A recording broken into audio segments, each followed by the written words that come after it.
I've done a lot of work on 432 hertz tuning. In my book, you'll see a whole chapter on 432 hertz and how it entrains us better to a heart-brain consciousness. And then I went as far as developing, because even if you just switch your keyboard to 432 hertz, that doesn't really do it fully. What I found is geometrically, there's something called, we use this tuning standard called equal temperament. Equal temperament is like taking a cookie or salami cutter, right? And you cut each note into the square root of 2. So you're basically cutting each note mathematically into equal partitions of the square root of 2, right? The way it does work is that there are mathematical intervals that account for that. And those intervals are critically important. And I named that, and I took my work to that level, Precise Temperament Tuning. So what it does is that it actually creates a truly geometric form of 432 hertz tuning, and anyone can download it. You know, I do a lot of work on Leonardo da Vinci's artwork. And I discovered that there was encryptions hidden. It's the subject of a television show I have on Gaia called Code X. And one of the things that I saw in that famous iconic illustration of Vitruvian Man, which is the man standing inside the circle and the square representing masculine and feminine. But most people don't know that there's a page number on the Vitruvian Man. And it's kind of conspicuous. First of all, Da Vinci writes in backwards mirrored text all the time. So he cut the Vitruvian Man and drew horizontal and vertical lines on his body.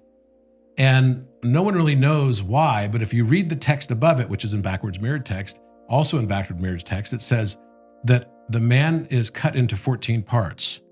And it mentions 1/14 in the text above the Vitruvian Man. Well, the 1/14 and the 14 cut reference is actually to Osiris. Osiris, who is the Egyptian god in the Egyptian pantheon, who was killed by his brother Set and cut into 14 parts. So immediately there's a symbolic reference to something that's related to Egypt. And he's got all these cuts. And what we discovered was that when you overlay the pyramid in the exact right positioning at the navel, which would be the ground level, then where he has each of these cuts on the Vitruvian Man's body tells us exactly where the chambers are inside the pyramid. Kind of fascinating, right? So it matches exactly the pyramid. And then I went down a rabbit hole and found out that Da Vinci actually writes of this in his time in Egypt. So he spent 3 years in Egypt. He was missing from Italian history. He was very famous. Even in his youth, he was quite famous. There's no record of him in Italy from 1482 until 1486. The first piece of art that came out after that period of time in 1486 was the Vitruvian Man. Well, in the upper right-hand corner of the Vitruvian Man illustration is a page number, not written in backwards mirrored text. And we know when Da Vinci doesn't write in backwards mirrored text, usually it's encrypted. There was no book that this was a part of. This was a loose leaf illustration. So why would it have a page number on it? And the page number illustrated there is 126, 1.26. The doubling of the octave. Increasing the side of a cube by 1.26 doubles its octave. So what he was trying to tell us was about the coming new age where mankind doubles his octave into a higher dimension. And that 1.26 is not only true in mathematics, it's true in musical ratio. I was just recently asked by a very famous neuroscientist at UCI, University of California, Irvine. His name is Donald Hoffman. He's going to be on my podcast soon. I'm very excited about this. He's a super genius guy. He's probably the world's expert on mathematically mapping human consciousness. That's a concept. So he came in my office a few weeks ago. We spent the afternoon together and he said, Robert, can you tell me, think about how consciousness might actually have an equation for our emotions? So can you apply a mathematical equation to an emotion? And then he said, the other thing I want you to do, so nothing big, right?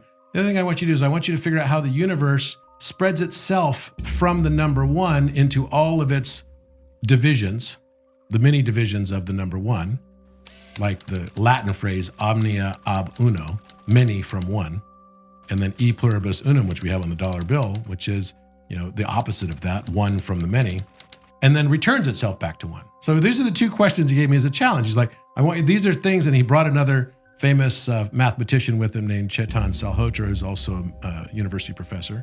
And they are heavily published, and they're actually asking me. They spent 4.5 hours in my office and they're like, look, we want to know what you think about this. I already understood that our brains at our, left temporal lobe and our right temporal lobe, that's exactly like right here, right on both sides of our head. And one side is the seat of music. So the right brain, which is the feminine side of the brain, is music, and that's where we process music right here, right? Not far from our ears.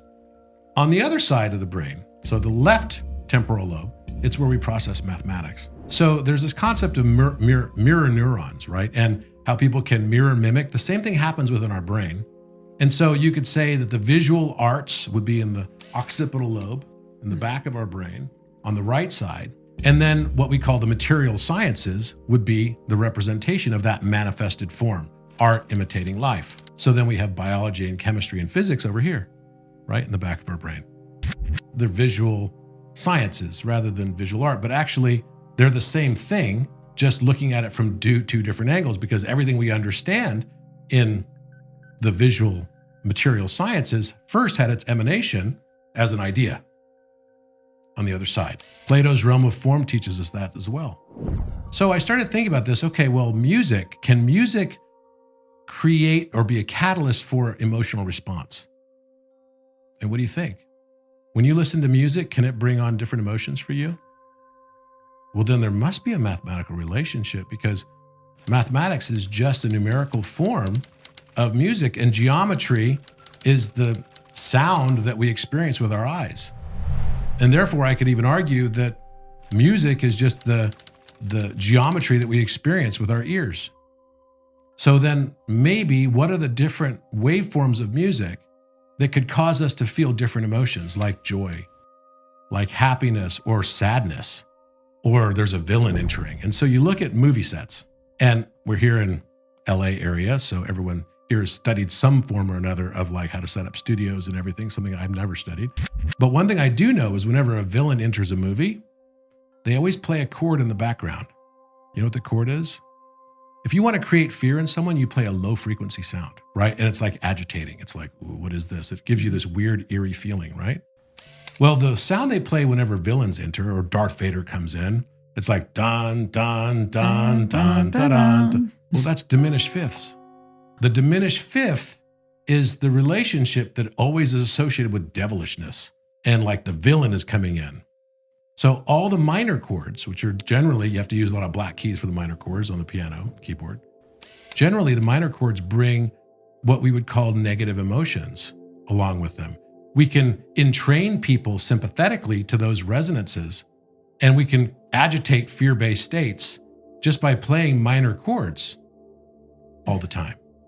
And by the same token, you can play the white keys on the piano keyboard and the right combinations of those and the major chords. And generally those major chords are going to make you feel happy. They're going to raise your spirits and make you feel lighter. So then I started looking at the mathematics of what creates these chord relationships. And the mathematics is mathematical intervals. So 3/2 is the perfect fifth. And 3/2 giving you the perfect fifth is actually this beautiful feeling of stability. It makes you feel safe. It's a major chord, right? That'd be like C to G on a piano keyboard. But then when you get to, the diminished fifth is this very negative feeling. It makes you scared. It makes you feel like something's ominous. It's like foreboding in a negative way. But if you play the major third, you feel love. The major third is 1.26. That is the cube root of 2. That is the major third. That's the doubling of the cube. So we're now doubling our octave through the major third, which is the interval of music that creates a feeling and sensation of joy and love. And there it was, as one of the page numbers on a page illustrated that was never part of a book. And how does that then translate for you, without even realizing it, to go all the way to Delphi to turn it on? The new chord of the world being the major third, which brings a feeling of love. So there is a mathematical representation. Every one of our emotions can be entrained musically through mathematical interval that all of us can understand. So whenever I said, oh, well, geez, how could I come up with a mathematical relationship for emotions? That's very difficult to conceptualize. But as soon as you realize that math and music are the same thing, for me to say to you, can music bring on emotion? Oh, absolutely. Well, then that means that there's geometric relationships of that cube root of 2. That means that there's certain light forms and colors that in combination will bring greater joy, and certain light forms and colors, because light and sound are one, that will bring you this diminished fifth feeling or the minor second, or any of the minor chords that are going to bring you into a more negative state. So now you realize, wait, maybe even just with music and light and geometry around me, I can actually raise my vibration? And the answer is yes. I've done a lot of work on 432 hertz tuning. In my book, you'll see a whole chapter on 432 hertz and how it entrains us better to a heart-brain consciousness. And then I went as far as developing, because even if you just switch your keyboard to 432 hertz, that doesn't really do it fully. What I found is geometrically, there's something called, we use this tuning standard called equal temperament. Equal temperament is like taking a cookie or salami cutter, right? And you cut each note into the square root of 2. So you're basically cutting each note mathematically into equal partitions of the square root of 2, right? So basically, this is not necessarily how the universe works, right? The universe is like this snake, and the snake has its motion that's often related to Fibonacci, it's related to Euler number, it's related to something also called Lucas numbers. But basically, the way the snake is moving is not entirely uniform, right? It's not perfectly uniform. So when you actually break it down, you'll see that there are slight variations. It's not just like saying, okay, this is where the part of the snake's body is going to be at this particular section. It's always going to be like that. It doesn't work that way. The way it does work is that there are mathematical intervals that account for that. And those intervals are critically important. And I named that, and I took my work to that level, precise temperament tuning. So what it does is that it actually creates a truly geometric form of 432 hertz tuning. And anyone can download it. You can go, and there have been musicians that have been at the San Francisco Conservatory, as well as in Europe, that have now made websites where you can actually download this tuning to change the tuning of synthesizers, et cetera. Guitar makers are now making like tuning standards with this fret, which is a new fret. It's a slightly different fret. And you get a lot more texture in the music. So when you're listening, I was just listening to Mozart while I was in Salzburg a couple of weeks ago. And he did everything in 432 hertz tuning, and they used well-tempered tuning, which is similar to precise temperament tuning. So it's a different type of temperament. Not every note is exactly equally spaced. So there are textures and there are nuances that are different for this. Why is it that the world around us came up with this 440 hertz tuning, which clearly is not a geometric approach to music?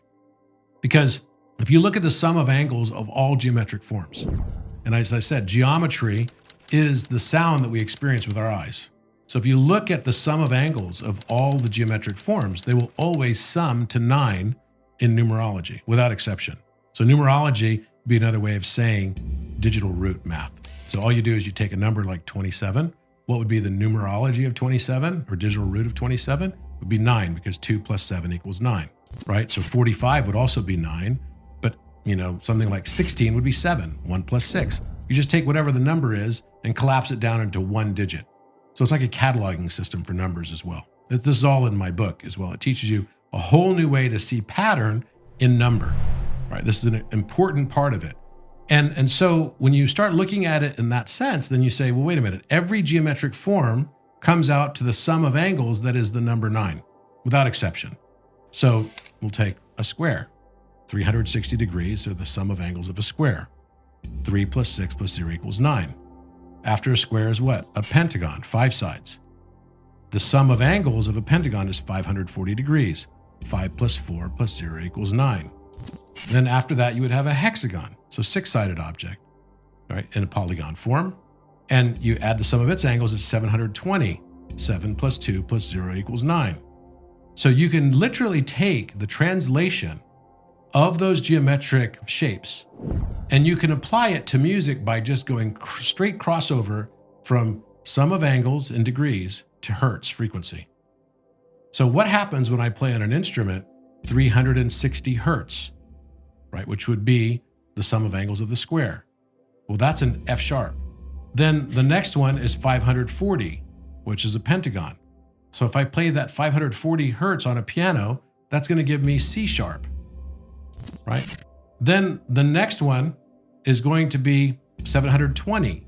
720 is an F sharp again, just a next octave up, because it's just doubled the value, right?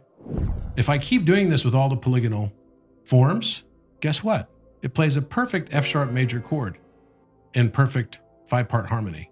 So now we have a musical representation of visible objects, and it's a perfect match. And this isn't only true for polygons, it's true for all hyperdimensional and higher dimensional objects like dodecahedron, which is 6,480 hertz, or which is 6,480 degrees as its sum of angles. The sum of angles of an icosahedron is 3,600. So all these numbers, again, you'll notice they all sum to 9. So we take this same principle and apply it now to a tuning standard of precise temperament tuning. By this, when we listen to it, it sounds entirely different. It has little nuances that you don't hear otherwise. So the texture of it becomes more significant. The melancholy parts sound more melancholy and the joyous parts sound more joyous. It's beautiful because it's like experiencing life. But when I think about it, it's like, but why did, some evil group, was it the Nazis or was it somebody that was trying to do something to limit humanity from understanding its higher self? And the answer I'm going to give to you is that it was just us, because we chose it.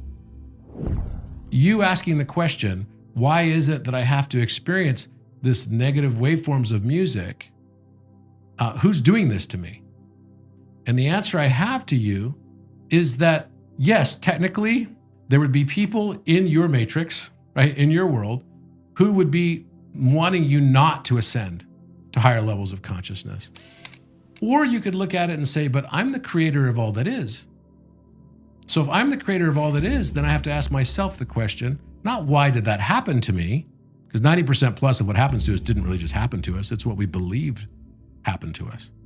We start to then ask the question, why did I choose this? Maybe the whole reason for choosing it is just to experience and learn through it, and learn to accept and love it just as it is. So that's where I come back. It's not that there's, the archons and all the negative stuff that people are leaving, I'm being victimized because of this, I'm being victimized because of that. In this world, we often say the term believing or seeing is believing. We often hear that, right? Seeing is believing. I think I was 19 years old when I realized that statement was backwards. And therefore, everything operates on something in physics called Heisenberg's uncertainty principle, which says that what I get in this life is what I expected I was going to get. And that all of it was some choice by an invisible hand that might have just been my hand. So that we'll have that realization and come to the realization that we ourselves are divine.